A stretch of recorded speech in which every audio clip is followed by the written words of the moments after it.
পাল্টাপাল্টি হামলায় তুঙ্গে ইরান ইসরায়েল সংঘাত। বৃহস্পতিবার সকালেও ইরানের মিসাইল হামলায় কেঁপে ওঠে তেল আবিবের প্রাণকেন্দ্র।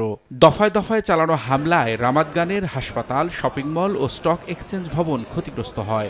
হামলায় বেশ কয়েকজন হতাহতের খবরও পাওয়া গেছে। তেহরানের দাবি, ক্ষেপণাস্ত্রগুলো ইসরায়েলের আকাশ প্রতিরক্ষা ব্যবস্থা ভেদ করে সফলভাবে আঘাত হেনেছে।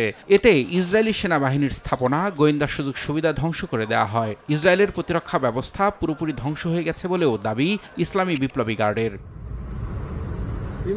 একই দিন ইরানের আরাক পারমাণবিক চুল্লিতে পাল্টা হামলার দাবি করে তেল আবিব। বিষয়টি নিশ্চিত করে তেহরান বলছে এতে বড় ধরনের কোনো ক্ষতি হয়নি।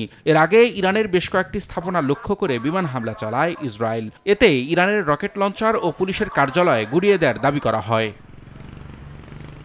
আগামী কয়েকদিনের মধ্যে ইরানে সম্ভাব্য হামলার জন্য যুক্তরাষ্ট্র প্রস্তুতি নিচ্ছে বলে দাবি করেছে মার্কিন সংবাদ মাধ্যম ব্লুমবার্গ। বুধবার এক প্রতিবেদনে বলা হয়, সপ্তাহের শেষ দিকে সম্ভাব্য হামলার বিষয়ে সংশ্লিষ্ট কর্মকর্তারা ইঙ্গিত করেছেন।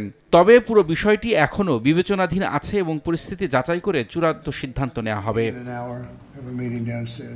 ব্লুমবার্গের ওই প্রতিবেদনের আগে হোয়াইট হাউসে সাংবাদিকদের প্রশ্নের জবাব দেন মার্কিন প্রেসিডেন্ট ডোনাল্ড ট্রাম্প। বলেন, ইরানে হামলার পরিকল্পনার অনুমোদন দিলেও এ বিষয়ে এখনো চূড়ান্ত সিদ্ধান্ত নেননি তিনি। কি করব সে সম্পর্কে আমার কিছু ধারণা আছে, কিন্তু আমি এখনো চূড়ান্ত সিদ্ধান্ত নেইনি। ইরান কোনোভাবেই পারমাণবিক অস্ত্র পেতে পারে না। ধ্বংসযজ্ঞ অনেক বেশি হবে এবং তারা সেটা ব্যবহার করবে। আমার দৃষ্টিতে ব্যাপারটা খুবই সহজ, তারা পারমাণবিক অস্ত্র পেতে পারে না। এদিকে ইরান ইস্যুতে মার্কিন প্রেসিডেন্ট যে সিদ্ধান্ত নেবেন তা বাস্তবায়নে যুক্তরাষ্ট্রের সেনারা প্রস্তুত বলে জানিয়েছেন দেশটির প্রতিরক্ষা মন্ত্রী পিট হেগসেথ। সিনেট আর্ম ফোর্সেস কমিটিতে দেয়া বক্তব্যে তিনি ইঙ্গিত দেন, কয়েকদিনের মধ্যেই ইরান ইসরায়েল সংঘাত ইস্যুতে যুক্তরাষ্ট্রের অবস্থান স্পষ্ট হবে। ইরানি কর্মকর্তারা হোয়াইট হাউসে বৈঠকের জন্য অনুরোধ জানিয়েছে বলেও দাবি করেছেন মার্কিন প্রেসিডেন্ট ডোনাল্ড ট্রাম্প।